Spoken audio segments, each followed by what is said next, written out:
తొలి తెలుగు వాగ్గేయకారుడు పద కవితా పితామహుడు తాళ్ళపాక అన్నమయ్య కొన్ని వేల పదాలు రచించి ఆ స్వామితో దివ్యమైనటువంటి అనుభూతితో సన్నిహితమైనటువంటి సంబంధంతో మెలిగాడు. తన జీవితాన్ని సంకీర్తనలకే ధారపోశాడు. స్వామితోనే ఉండిపోయాడు. ఒక్కొక్కటి ఒక్కొక్క ఆణిముత్యం లోతుగా గమనించి అర్థం తెలుసుకుని పాడుతుంటే ఎంత లోతైనటువంటి అర్థాలు ఉంటాయో. ఆయన శృంగార పదాలన్నీ మీరు నేను అనుకునేటటువంటి శృంగారమైనటువంటి విషయాలు కాదు, వేదాంతపరమైనటువంటివి, జీవాత్మ పరమాత్మకి సంబంధించినటువంటి లోతైనటువంటి భావాలతో కూడుకున్నటువంటి అద్భుతమైనటువంటి రచనలు.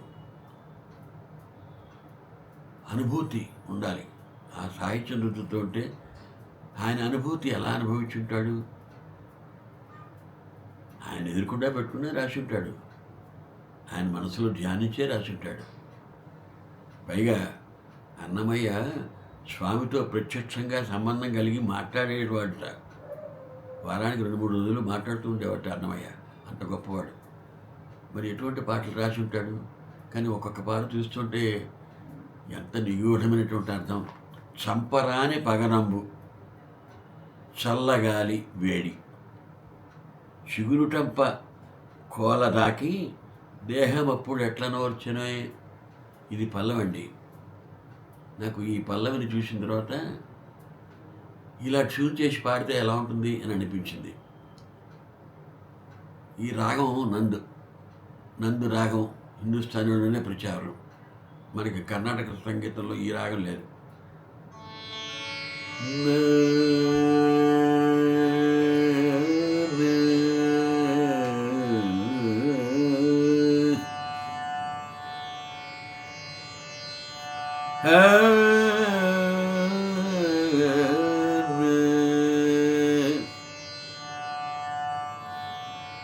చంపరాని పగనవు చల్లగాలి వేడి చంపరాని పగనవు చల్లగాలి వేడి చంపరాని పగనవు చల్లగాలి వేడి చిగురుటంపకోలరాకి దేహమపుడెట్ల నోచనే చల్లగాలి పగనవు చల్లగాలి వేడి చిగురుటంపకోలరాకి దేహమపుడెట్ల నోచనే చల్లగాలి పగనవు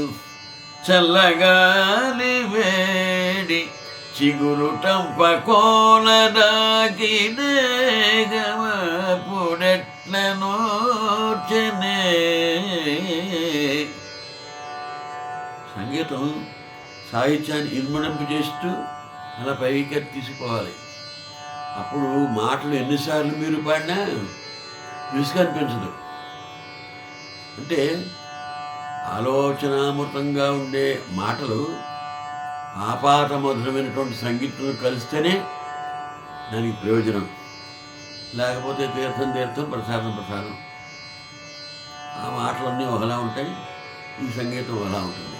చల్లగాలి పగనవు చంపరాని పగనవు చల్లగాలి వేడి చంపరాని పగనవు చల్లగాలి వేడి చిగురుటంపకోలరాకి దేహమపుడెట్ల నోచనే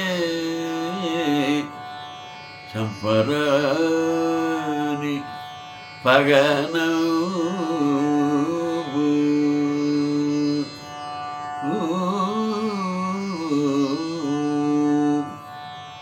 ఎలా ఉంది చెప్పండి ఈ పాట? అవునా? చాలు.